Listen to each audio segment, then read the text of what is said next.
so we can see what we can see. Yeah, it's been roaming the moors since 2023. So it's, really? it's a project I've had in mind for some time. No, doing donuts, you mean, up on top of the moor. So this is, I'm gathering, is the RCE429. Yeah, and there's a clue, huh? Yeah. Yeah. Yeah, it's obviously it's an e-bike, it's an electric 429. Because 429 is you kind of do everything, I mean it's a bike I've reviewed before, it's your do everything from kind of extreme gravel all the way through to, you know, light trail bike. So it's like a 130 fork, is that right? It is maximum. Optimised around about a 120. Yeah, optimised around about 120. It can take our carbon rigid RC33 fork, which is equivalent to a 120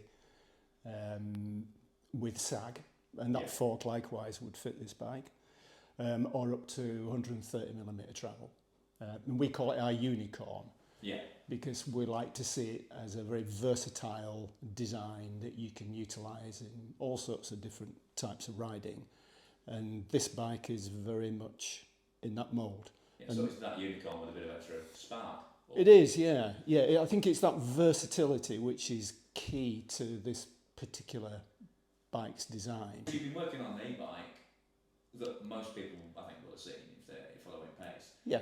But quite a big enduro long travel. That's what most people think of as an EMTB. Yeah, that's right. That's a 180 travel enduro bike with currently with a gearbox intradrive motor in it.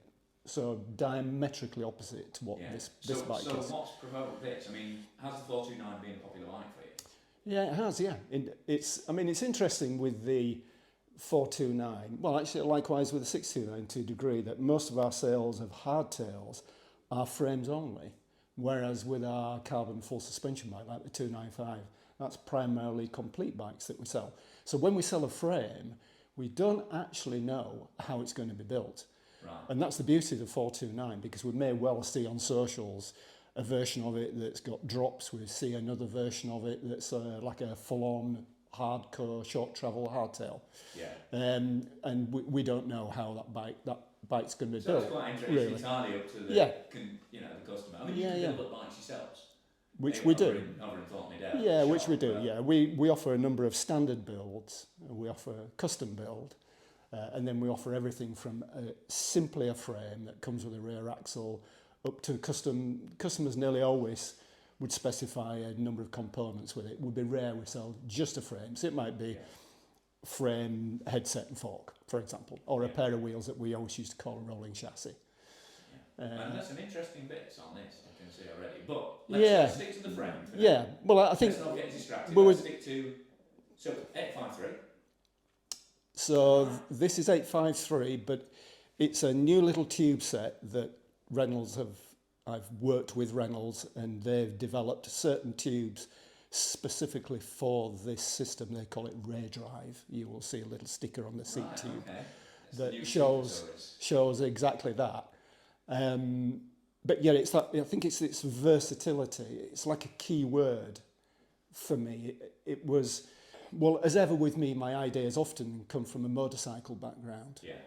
And within motorcycling, there is nearly always an equivalent in the cycling world.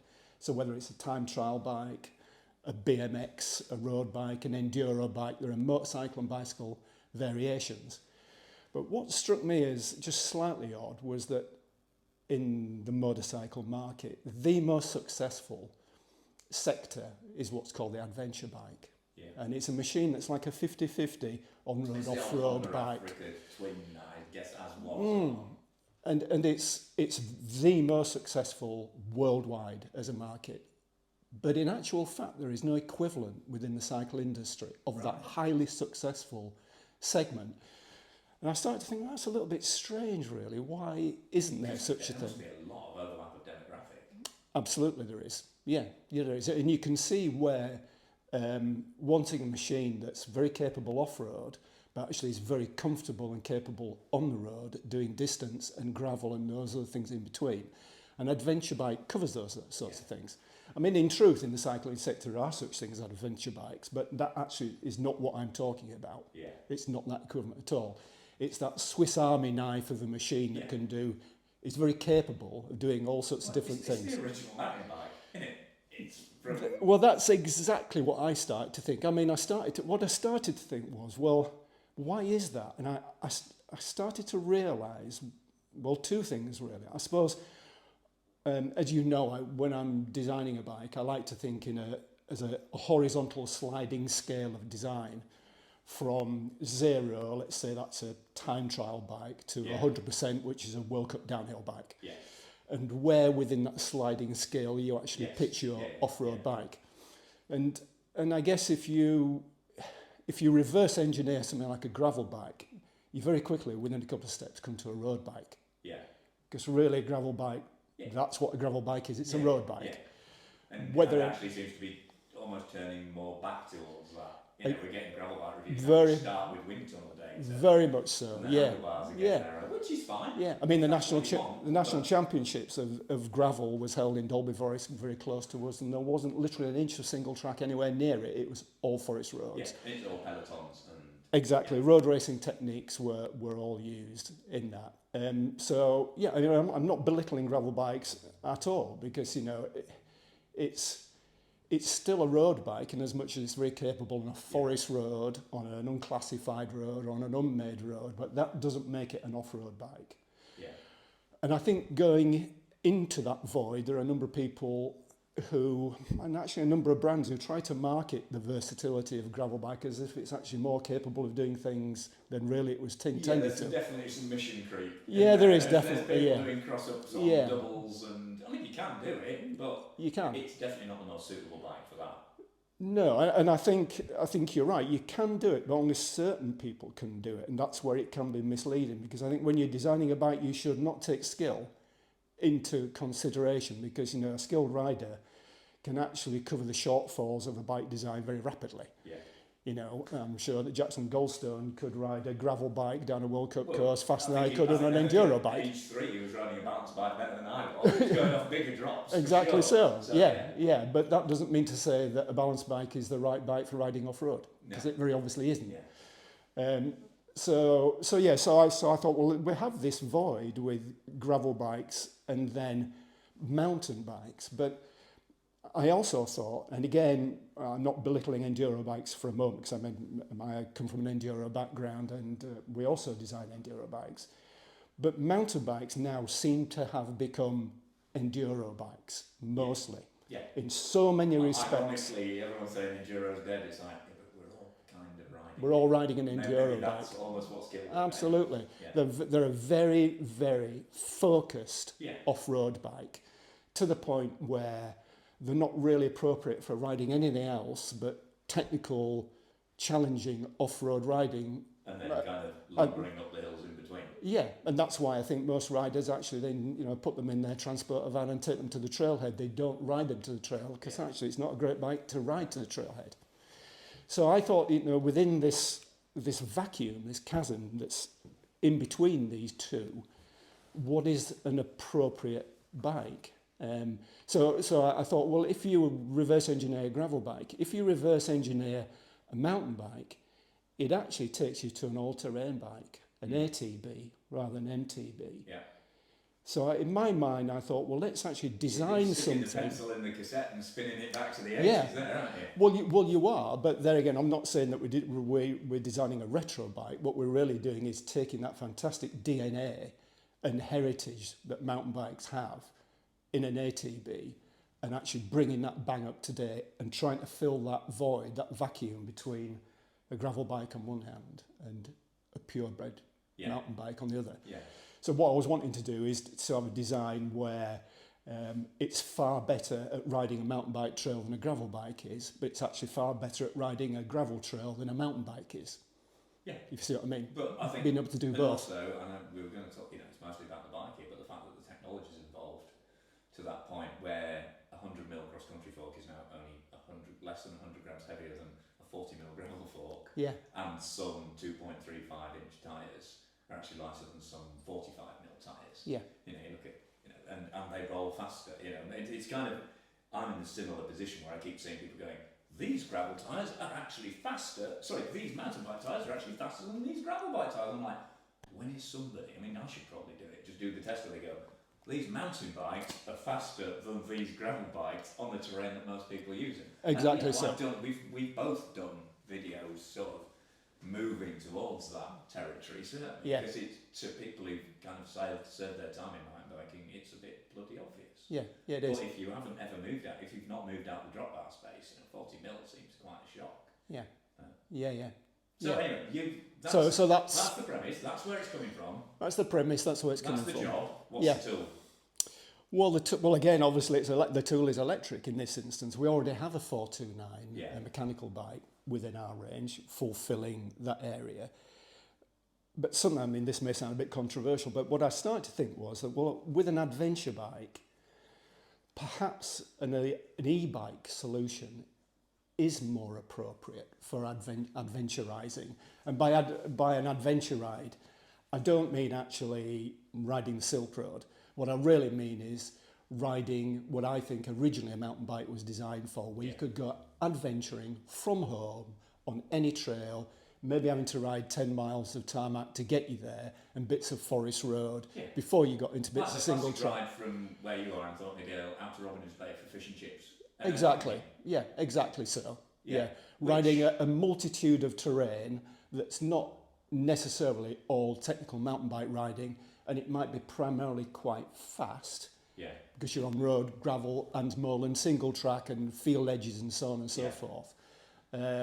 So it needed to be a quick bike, but I thought, well, actually an electric bike, when you're doing that type of adventurising, is a little bit more appropriate, because I think people don't realise, maybe they do when they think about it, that when you're not riding an e-bike, and let me turn it around the other way, when you're riding an e-bike and you go out for a little adventure type ride, you don't have to think about, well, I'm not going to ride down that trail, because if I go down there, I've got to climb out of there.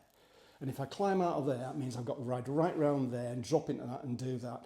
And they start to actually trim the ride and cut out a lot of those more difficult, more challenging parts of terrain. It's a much narrower risk assessment that you're dealing with. Yeah. Your bandwidth of what's wise to do shrinks a lot. Yeah, without realising you're doing it. And also, the places we ride, is like, oh, I wonder where that does go. Yeah. What's that like? You know, if you're going out on a big ride, there will be parts of it that you haven't ridden before. Yeah. And you know, as much as you can look at an LS map, you're like, oh, it might be horrible, it might be great. You're absolutely right. If I drop the wrong side of that hill, and I've got no who knows what I'm going to have to climb out. And which is like, I can remember riding me, Mick and mate Paul, first time, my proper first e-bike ride was actually down in south of France. And we were just like, oh, I wonder what's down there. 'Cause the guide who was with us had to nip back because he had an emergency with another guide, with another client. So he had to take him back, and he was like, you'll find your way back. Yeah. And that would have been terrifying on a conventional bike, but all of a sudden it was like, that doesn't actually matter if we go down there and it's rubbish, we'll just come back up it. Yeah. And if it's really good, we might go down it again and come back up exactly. it. Yeah.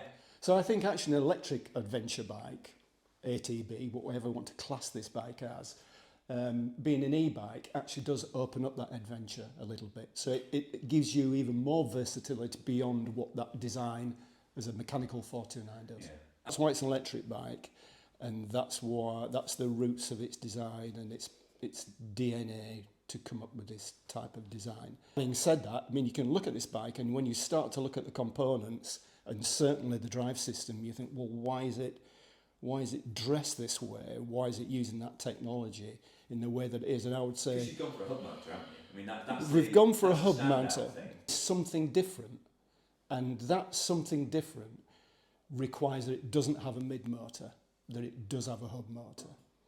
Is that mainly a weight thing or frame feel thing? Well, it's a many thing. I mean, there are the obvious things, you know, like aesthetics. It looks like a conventional bike. Yes, it doesn't look like an e-bike.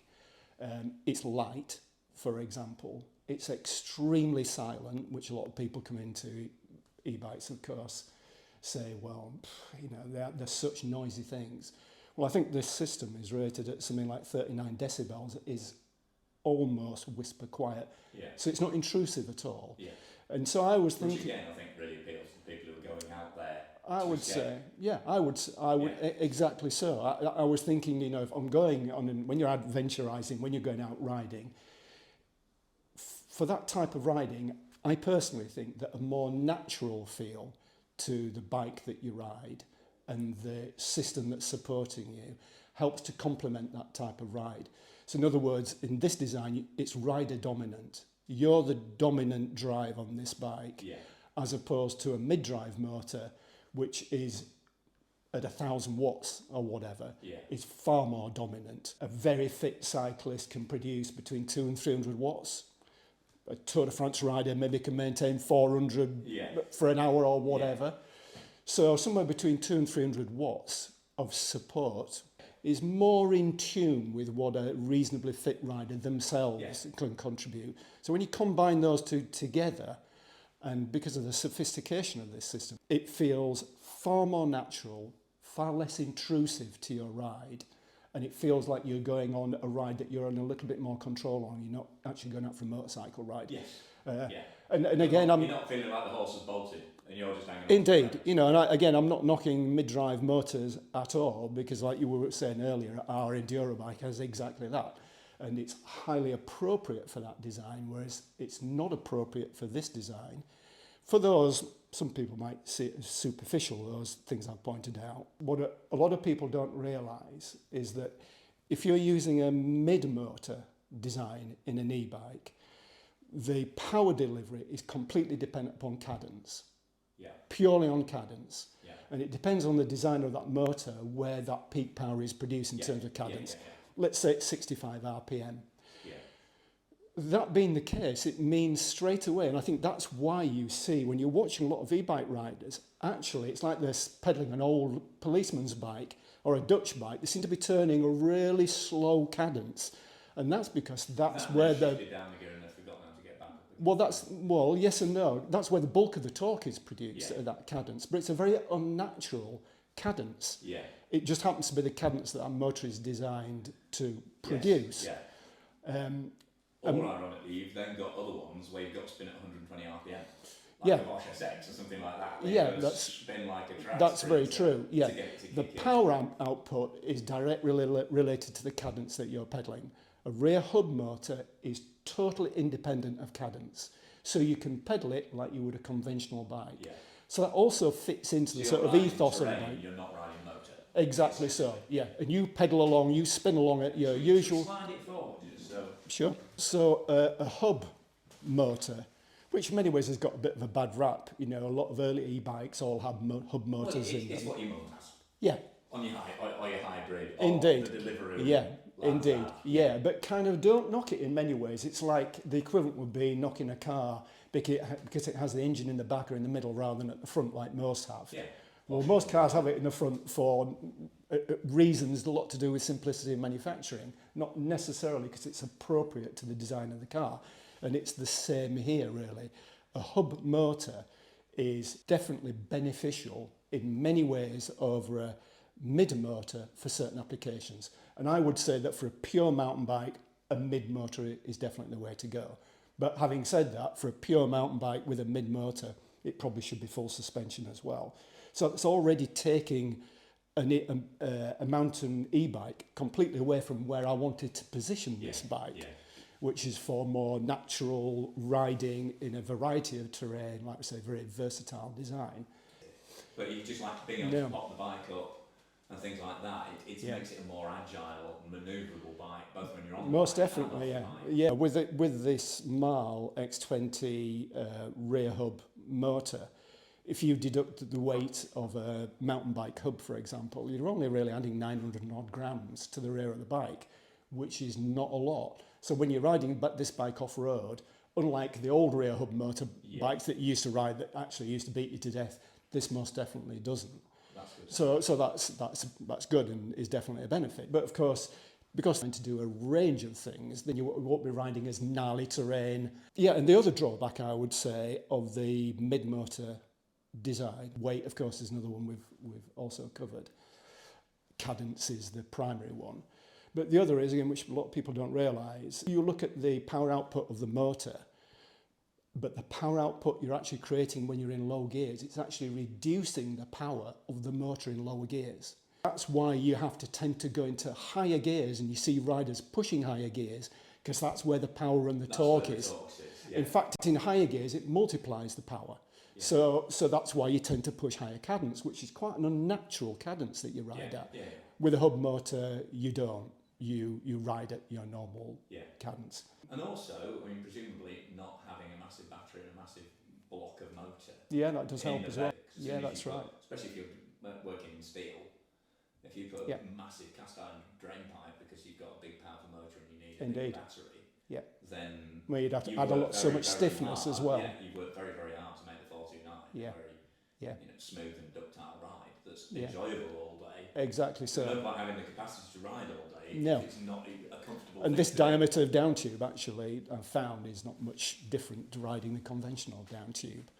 And I think also with a mid-motor, the issue is, another issue, is that when you get to the speed limiter of the system, 15.5 miles an hour, you will know it's like throwing an anchor out the back of the bike. It's like you applied the brakes. That's another tremendous benefit of a hub motor. It makes no difference at all when you actually exceed the speed limit of the speed limiter of 15.5 miles an hour. The bike just seamlessly keeps on going and actually just rides like a conventional bike and just as quick. So you don't have the issue of limiting your own speed to 15.5 miles an hour, knowing that you're going to be feeling like you're riding through deep bog when you are doing. What have you seen out the window here? People Squirrel.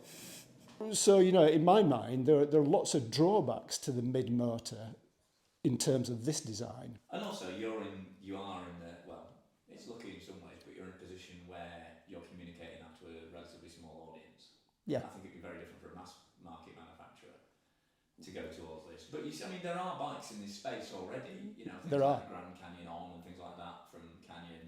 Yeah. But they're a big bike, they're a big, chunky, obviously visually different bike. Yeah. And from experience, they tend to be quite a thug to ride. Yeah. Just because they've got all that weight in the centre of the mat, the centre of the frame. Yeah, you're right. But we can see major manufacturers who are definitely trying to design bikes with much less powerful motors that are less intrusive, with smaller batteries, so the bike is much lighter. A number of which have recently come to the market, full suspension, lightweight bikes.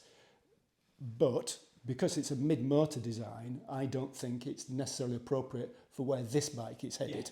Yeah. That versatility that this bike has. Basically, those designs are still pure mountain bikes. Yeah, absolutely. Whereas I said, this bike has to be more capable of riding a mountain bike trail than a gravel bike is, but conversely does the gravel and the road miles, and it'll munch through those with no problem at all. Yeah, but also, that kind of power level, it's like riding an unloaded bike without a motor. Even if you're packed up for a couple of days riding or 3-4 days of bike packing, that it offsets the weight of that luggage. So again, you've got more freedom, you've got more potential, and more range. Yeah, so certainly you could use this bike for bike packing, but as I say, I see it more as an all-terrain bike. So, we were talking earlier, weren't we? You put rack mounts on it. So Yeah, I have, because fundamentally this is an electric version of our mechanical 429, and that 429 has exactly this layout in terms of its mounts for luggage and bags and bottles and so on. Sorry? Same geometry? Very, very similar geometry, so where was I going with that? Yeah, so I was saying we were talking earlier about, so when you are going out for a ride and you're buzzing down a forest road, for example, if you clock a little single track out the corner of the eye, on this, just dive down it, because it'll be just as capable exploring down that piece of single track, wherever it might take you, whether it's very steep and chunky terrain or not. Whereas if you were doing that, say, on a gravel bike, you may well regret it quite quickly and turn around and shove it out. So it's because of that versatility of the design, it means that actually it expands your horizons and your ride, not least of all because it's electric, and it is much more natural ride. But like you were saying, it's because the battery is so much smaller. Of course, you have a range extender that you can plug in, should you wish. So that's 170 Right, okay. watt hours. So I think that gives you about 1,500 metres of climbing just in that one bottle. What I've found out of all the hundreds of kilometres I've done on this bike, the range is about 50 kilometres just as the bike stands. But again, the beauty of using a rear hub design is that on your little controller, power controller on the bars, you can just actually turn it off and just ride it as a conventional bike on a flowing piece of single track, going downhill. And if you do that for 20k, you've extended the range by 20k. And you know, it's like you can extend the range of your own body by stopping and eating a tea cake. A bag of jelly babies is equivalent to about a 600 watt hour battery. So it's, you know, you can do the same on this in many ways. You can easily extend the range of the bike just by choosing the appropriate power delivery or indeed turning it off, because there's no downside to riding it with it turned off when you're on floating, unchallenging type terrain or indeed on the road. If you actually trace back, reverse engineer a mountain bike, it takes you to an all-terrain bike. Vélo tout-terrain. Vélo tout-terrain, exactly so, and that's exactly what they're still called in France, where it can handle all types of terrain. You know, and so I'm not saying it's a road bike or a gravel bike or a mountain bike, but it's capable of doing all of those things. It's a very good looking bike, isn't it?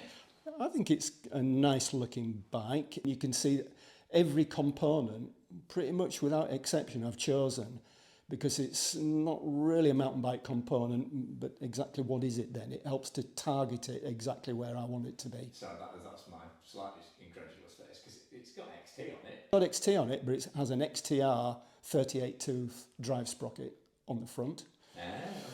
Okay. It has a much more close ratio cassette down to 42. So this is actually 44 on this. Right. So I would just explain that on this prototype bike, it's using a speed sensor built into the rear dropout to give the computer the information from the rear wheel. Yeah. And it's using a little multiple magnet. You will see the lock ring on the rear cassette has 24 little magnets in it, which are little transmitters giving you the system, the information. But personally, I think for an e-bike of this design, 38 here and maybe like a 44 or a 46 tooth lowest gear and a 9 tooth high gear, for this type of machine, you've got a very good spread of gears and you've got the power behind it. Because even though this is a dinky little rear hub motor, it's producing 65 of torque, which has a high newton meters, has a high torque level. Yeah, that is. More than Bosch SX, for example. Yeah. So it's got a lot of grunt. So if you're spinning along down a little trail and you're presented with a steep little climb, it will actually get it up there. Yeah, you know, that's more torque than I was expecting from it. Yeah, it is. Yeah. It's and if you set it in its highest power setting, it has quite a punch. It's more than a nice big super push from your dad. It's actually quite a nice amount of grunt and torque. And obviously, you know, things like the tyres have been chosen for speed. Yeah. Speed and distance. Well, that's where hub motors come into their own at speed. Yeah. So in allied with the gearing, I think this is actually quite a quick bike. If you don't blow away a lot of your PBs, then I think you're probably asleep at the wheel, or you're definitely not trying. Because you can actually travel cross-country very rapidly, up or down. So yeah, the gearing combination, it's a short cage rear mech, for example. We've talked about the gearing. Indeed. Yeah, I think that 38 tooth is actually spot on, but if you knock yourself out on this... Size? Because it looks like it's a bit more space there. Yeah, it would go up to a 40, possibly even a 42. Yeah, which and again... presumably, which is boosted. Yeah. Using our conventional 429, the same would apply. That takes up to like a 40 or so on. Yeah. Right. Oh yeah, of course, because we use it with an RX Gen cell. Yeah. Yeah, exactly. So yeah. So what? Sorry, have we even talked exactly what motor that is? It's a MAHLE 20. So it's a MAHLE X20. So if people have not heard of that brand, it's a German brand. If you look under the hood of a Mercedes or a BMW car, you'll see MAHLE stamped all over the place. They're a very, very big automotive giant who've been in the cycle industry for maybe 3 or 4 years, developing the X35 and this system. I think it's a bit more than that. Could well be. It's about double that, I think. Yeah. I remember MAHLE motors being used by Meridian people. Yeah, okay. The X20 system is a very light system. The entire system, including battery, computer, all the wiring, motor, is only something like 3.2 kilo. So it's pretty damn light. Yeah. Is the battery easily removable? Yeah, it is, yeah. We could spin the bike upside down. You can just simply slide the battery in and out. There are 2 bolts that hold it in, which is this one lower down.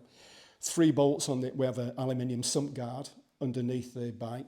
which also has an impression of the down tube profile, so it reinforces the bottom of the down tube. So if you bash the bottom of the down tube with some bikes, they overlies the down tube, you can't even get the bloody battery out. Whereas you can on this system. So that's 5 bolts and the battery will slide out. Yeah, and of course you can use conventional rear wheel in the back of it. There's no additional drag. You've No. still got a conventional chainset, and Yeah. you put a conventional rear wheel Yeah, in you it. can. Yeah, You know, indeed. If you did have an issue or you just fancied running it E3, Yeah, then that's a really easy yeah. thing to do. Well, it's actually, you're right, and talking about the rear wheel, it's another benefit of this design that unlike every other rear hub design, when you have to drop the rear wheel out, you've got to fiddle around, find the power cable, disconnect the power cable. On this you don't. It very cleverly has a male and female connector built into the dropout, and you just pull the axle out and drop the wheel out and slide the rear wheel in like you would on a conventional bike. So you're And not suddenly pull the giblets out of it when Indeed. you're fixing a rear puncture in a hurry. it just does all that automatically. The design of the rear dropout, as you can see, it's actually, this frame uses the original slide out frame mount that we use in our 629, but I've designed the dropouts themselves, which are bolt on, bolt off, to include the channels which automatically orientate the male connector in the rear hub into the female connector, which sits just underneath the brake caliper. So that's all automated. And like you were saying, the wheels, obviously we've got this 2.2 tyre. These are DT gravel rims, but the production bike will probably use a different type of rim. We're just having some prototypes built at the moment. No, not at all, no. A bit more speed out of it. Yeah. But I mean, it's just great to see something so different. I mean, it's not a surprise really. You've got a bit of a history of it. Well, we do like. I mean, there's the Pace question that you always have to ask: is, did you think of making it from extruded aluminium at any point? No, I didn't actually. No. Yeah, who does make it for you? Is it Ford again? No. This frame, no, this one's made in the Far East. Right. Well, it's actually made by our 629 supplier. Right. Okay. So we've had a relationship with these people for 10 years, and they're very capable. They're a certificated Reynolds fabricator. They're hip to be square, yeah. That's just, even though Sophie keeps pushing me to develop more hip to be square type square tube frames. I've not yet found a completely square battery, but this particular butted Reynolds tube for this battery, the battery virtually fills that down tube, so it's a perfect profile for that type of battery. Yeah, and it slides out very easy. Charging point is just directly above it. Yeah. As you can see, the little computer, this header unit, or iWalk as they call it, sits here, and you simply have an on-off button here, and that's wired directly into the battery. So when you remove the battery, you just actually disconnect the cable from here, and it just draws it out with it. And although you don't need it, you also then have this dual control up here. You have a little button on the bars where you can shift the power settings. Yeah. But in actual fact, you don't need that. You can do that from here should you wish. It's just more convenient when you have it at your thumb. Yeah. So every time you press it, it will just ride with a white indicator light on here when you don't have the power on. Or you can go to green, which is eco. You can go to orange, which is like a boost. You can go to purple, which is full power. Yeah, one word from the master, and he does nothing. Exactly. Yeah. Or you can click it again, it'll go to blue, which is its smart mode, where it's using all the data that the bike is giving you to decide how much power you need. So similar to an MTD on a Bosch or something. It is, but this is a far more... Yeah. For me, with my knowledge of e-bikes, that'll do. Well, just tell me the extra advantages now. Well, again, MIDI motors primarily are binary. The data they're using is a 0 or 1. It's pretty. It's a hub motor, isn't it? Yeah. It's pretty. Well, because what I'm saying is that all that technology from mid motor is fantastic and highly appropriate for a pure mountain bike. Yeah. But maybe not for this. Yeah. And again, to reinforce that natural connection between the type of riding this bike is designed for and the rider is going to be riding it, the MAHLE system is very sophisticated in that it tries to make the riding experience as natural as possible. Like I was saying, it's very rider dominant, it's not motor dominant. So it uses machine learning to take the data from the system. For example, it has an access. It's artificial intelligence and artificial fitness. It has, no, it's more than that, because it's machine learning and AI and also yourself all combined. So the system uses an accelerometer that's in this little unit here, which operates in 3D. So it's using all of the 3 primary axes, so it knows what angle the bike's at, both climbing and from side to side. And I mean, basically an accelerometer is a tiny little globe with a crystal in the middle, isn't it? Yeah. And if you accelerate hard, it bumps into one end and sends a signal. So it knows how fast you're accelerating, what angle you're at. It's then, if you're using the torque sensor bottom bracket, it's reading the cadence that you're at and the power that you're putting in. And that machine learning stores that data onto the app on your phone. When you've finished your ride, it stores that data, shows you your riding experience. But then it effectively uploads it to AI, and AI has a look at it and downloads it back into the system for your next ride. And it will only give you the amount of power that it thinks you need if you're running it on smart mode. So in other words, if you're climbing, unlike a mid-motor design, in high power, it'll just dump as much power in as it thinks as you're asking for it. Whereas this system in auto, it will say, well, this is a powerful rider who's obviously turning a good gear and at a certain speed. We'll only give them a small amount of power. And what that does is extend the range of the bike dramatically. But can you go back in and go, actually, I don't feel like a powerful rider? You absolutely can. Right. Yeah, and you can simply do it on the button here. If you're not in smart mode, you just press it into full power, eco, or anything else, and instantly override it. And you don't ever have to use the smart mode if you don't wish to. Yeah. You can just keep it quite simplistic.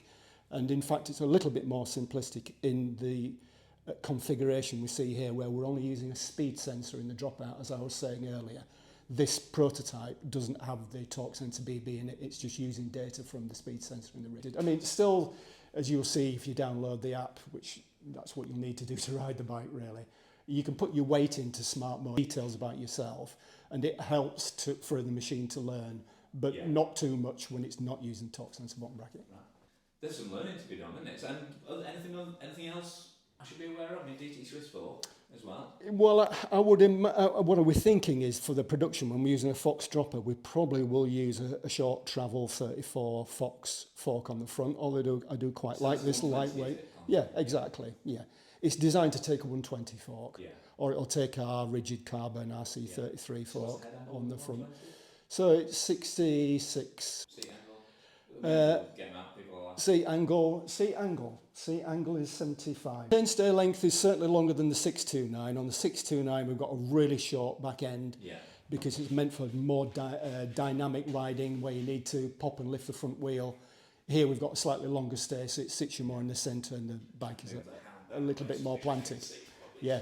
If anybody's interested in the geometry of this bike, if they look on our website with 429, you'll see every detail, because fundamentally we've simply lifted that, and that's what this bike is. The components are pretty straightforward, but again, only single pot brakes, because we don't need 4 pots, I don't think.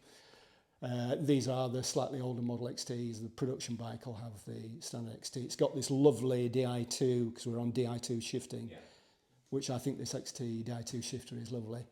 A narrow diameter bar to give a bit more flex, a bit more comfort. Yeah, and it looks nice with the steel frame. Yeah, it does. That's right. Yeah, slightly narrower bar, but still our short stem, because that's got to complement the geometry and the reach of the bike. There we have it, really. So is it how when we're talking about this is a prototype?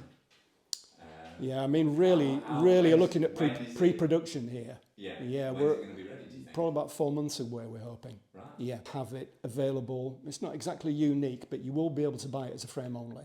Yeah. Or in as much as you buy the frame from us, but we'll have preloaded all the electronics, batteries, computer, wiring.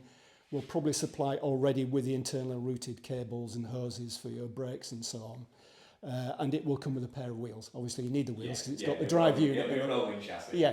Yeah, and I think we need to do that because, as I say, we've learned very much from our business of our hardtails that most people want to buy a frame only. Well, in this instance, they'll be able to do exactly the same. Yeah. We're thinking that will retail for maybe 2,200, that sort of level, for frame, system and wheels. Whereas in the bikes, we'll probably offer them in something like either a Q's build up to a Di2 build, from maybe 3.5 up to 4.5 range, that type of price range. Cracking. I hope so. Yeah, no, well, no, you don't obviously. Yeah, not Yeah. literally, but yeah. No, I mean, yeah, fascinating concept. It is. And one, I think, you know, I really think that kind of, whether it's, you know, gravel riders coming onboarding onto XC, you know, because they've realised the limits of a gravel bike, or it's for people who are riding a mid-motor enduro bike but want something different. Yeah. You know, I think it's a real, it's the area that's going to grow. Yeah. It's the area, well, I hope so. Yeah, From I a would personal hope so. point of view, because Yeah. that's what we've been doing. Indeed. And I think particularly for those riders who don't want the motor to take over, Yes. they want that additional support, that range, and as I say, the ability to do a bit more adventurising because it allows them to do it, but not at the expense of feeling like, you know, you're riding a motorcycle, really. Yeah, exactly. As good a sensation as that is. Slightly more limber, slightly younger, a bit more capable. Yeah. As I say, it's a much more natural ride, and it's much less intrusive because it is so quiet. And I think this bike weighs 15.5 kilo, 15.9 kilo. Yeah. Exactly as built here. Yeah. Probably about 14.5, 14.9 with our carbon rigid fork on. Which for a steel frame as an e-bike is pretty light. Yeah. And that actually helps with its agility. You know, you can pick the bike up, you can move it around, you can flick it around, and when you're spinning around, it just feels so much more natural. I'm really excited around it. Yeah, good. Very excited. Well, let's see what you think. That's been fascinating. Thanks very much, Adrian. No, you're very welcome. Yeah. Right. Well, that's the chat through. Yeah, Guess next stage. it's a ride Get some through. pedals on him, and let's get some time on the new RCE429